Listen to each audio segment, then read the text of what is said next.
وہاں مشرق سے آیا تھا نبوکڈنضر، یہاں مشرق سے آئے تاتاری ہورس.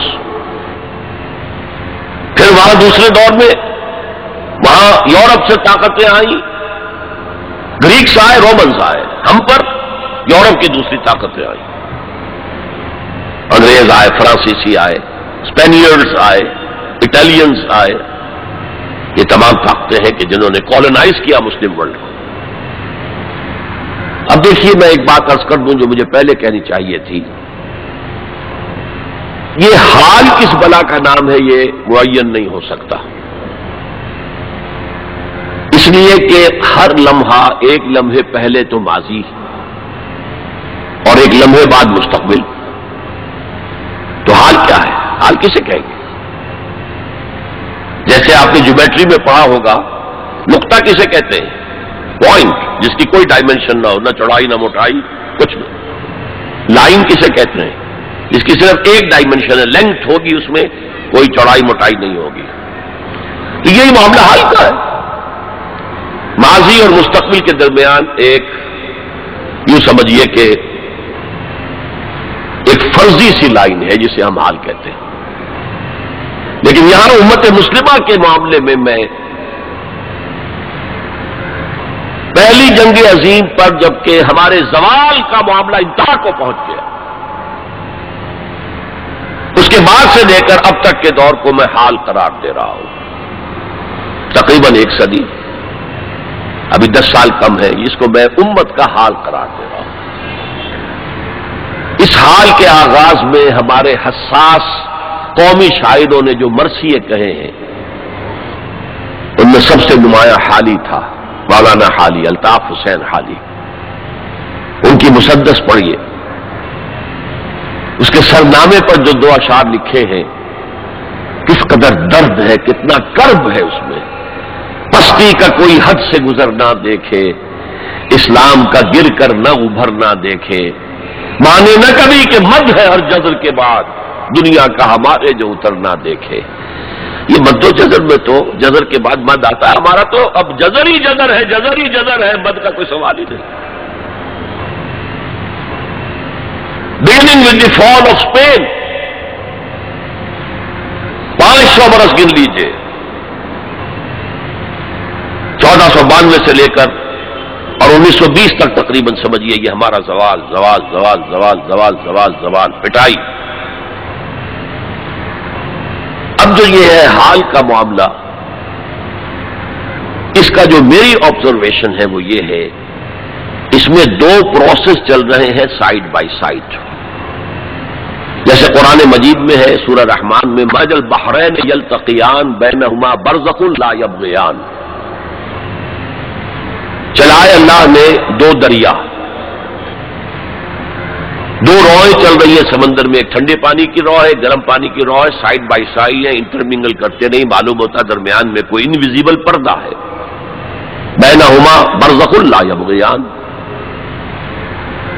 اسی طرح ایک پروسیس تو رینائسنس کا ہے جو شروع ہو گیا تھا تقریباً پہلی جنگ عظیم کے کوئی 10 برس کے بعد، اور ایک یہ کہ ہمارا وہ ڈاؤن فال مزید بڑھتا جا رہا ہے، ہم اور گرتے جا رہے ہیں اور پستی میں جا رہے ہیں. یہ دونوں پروسیس ہیں جو ساتھ ساتھ شروع ہوئے. رینائسنس کا پروسیس کیا تھا؟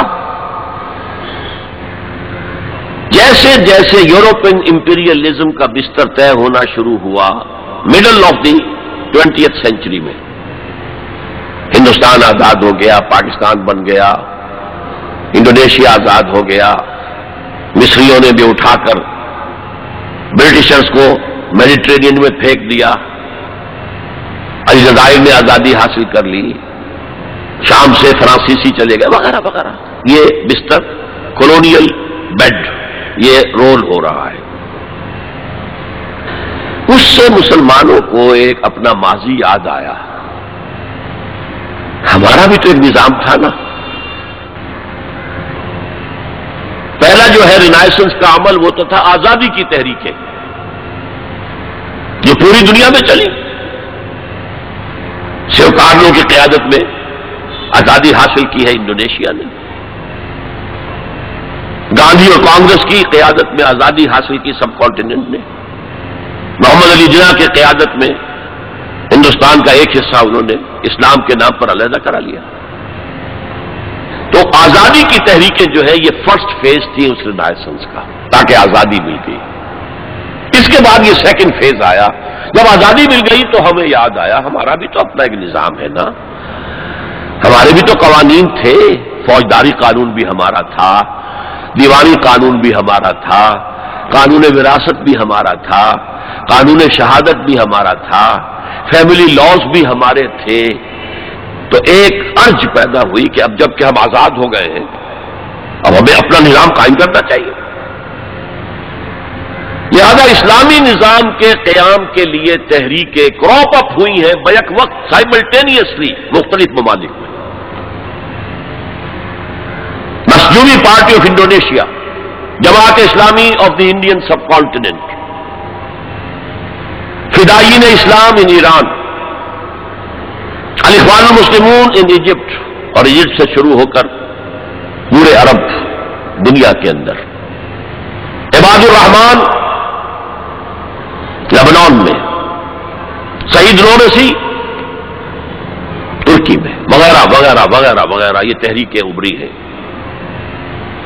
اور ان کے اندر ایک جذبہ ابھرا ہے اپنے ماضی کی باز یافت، اسلام کو ایک نظام کی حیثیت سے قائم کرنا۔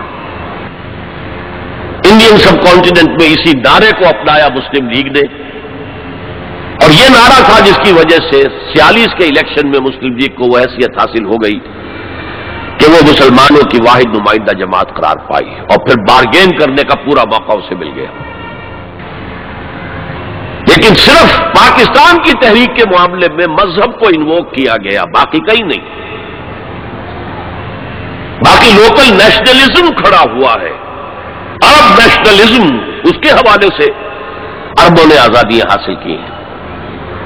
عرب نیشنلزم آف ناصر اینڈ حافظ الاسد وغیرہ وغیرہ، عرب نیشنلزم، ملے نیشنلزم فار ایسٹ کے اندر، ترکی کا بھی جو حصہ مصطفیٰ کمال نے بچا لیا وہ ٹرک نیشنلزم کی بنیاد پر، اسلام کی تو جڑیں کھود دی اس نے وہاں۔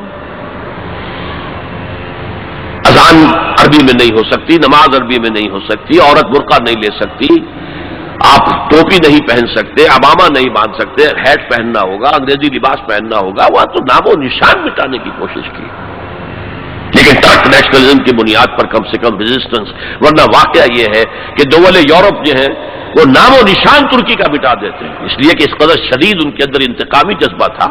یہ قوم ہے